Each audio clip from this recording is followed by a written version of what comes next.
നമസ്കാരം. മുംബൈയിലെ ട്രെയിനിങ് സെൻ്ററുകളിലെ ടീച്ചേഴ്സിന് എനിക്ക് തോന്നുന്നു ഏജൻസികൾ കൃത്യമായിട്ട് ശമ്പളം കൊടുക്കുന്നില്ല എന്ന് തോന്നുന്നു.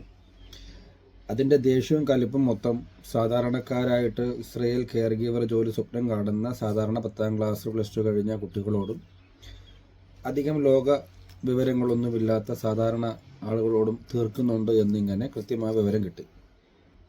അവരോടൊക്കെ ചോദിക്കുന്ന ചോദ്യങ്ങൾ കണ്ടാൽ പെറ്റ തള്ള സഹിക്കത്തില്ല.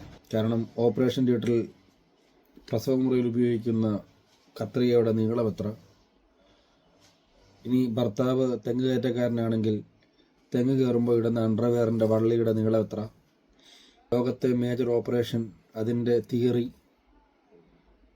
എൻ്റെ കുഞ്ഞു ടീച്ചർമാരെ, ഇസ്രായേലിലേക്ക് കയറി വരുന്ന ഒരൊറ്റ കെയർ ഗീവേഴ്സിനും ഇവിടെ ആ ഒരു പേഷ്യൻറ്റിൻ്റെ മെഡിക്കൽ സംബന്ധമായ കാര്യങ്ങളെ ശ്രദ്ധിക്കേണ്ട കാര്യമില്ല. ഒരുപക്ഷെ ഇതൊരു വിവാദ പ്രസ്താവനയായിട്ട് നിങ്ങൾക്ക് കാണാം.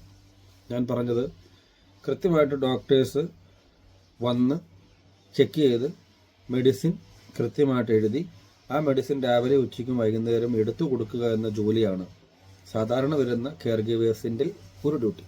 അല്ലാതെ മേജർ ശസ്ത്രക്രിയയും ഓപ്പറേഷൻസും പിന്നെ അതെങ്ങനെയാണ് ഇതിങ്ങനെയാണെന്നുള്ളതല്ല.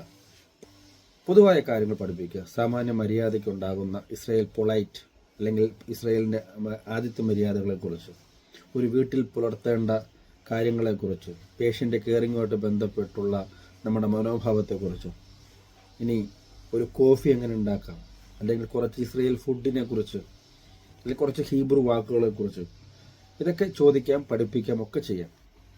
ഞാൻ നിങ്ങളെ തിരുത്താൻ ആളല്ല. നിങ്ങളൊക്കെ വലിയ വലിയ സംഭവങ്ങളാണ് എന്ന് പല കുട്ടികളും കാൻഡിഡേറ്റ്സും അവരുടെ എക്സ്പീരിയൻസ് പങ്കിടുമ്പോൾ പൊട്ടിക്കരഞ്ഞുകൊണ്ട് പറയാറുണ്ട്.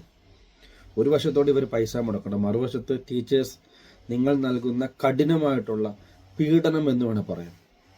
അതുപോലെ നിങ്ങൾ രാവിലെ വീട്ടിൽ നിന്ന് പിണങ്ങിയിട്ടൊക്കെയാണ് വന്നത്. ആരെങ്കിലുമൊക്കെ പിണങ്ങിയിട്ടൊക്കെ വന്ന് ഈ കുട്ടികളോട് തീർക്കരുത്. ഒരു പാവങ്ങളാണ്, നിസ്സഹായരാണ്. ഒരു രണ്ടറ്റം കൂറ്റിമുട്ടിക്കാൻ വേണ്ടി, ജീവിത സ്വപ്നങ്ങൾക്ക് വേണ്ടി പൈസ മുടക്കി കഷ്ടപ്പെട്ട് മുംബൈ വരുന്നവരെ നിങ്ങളായിട്ട് പീഡിപ്പിക്കരുത്.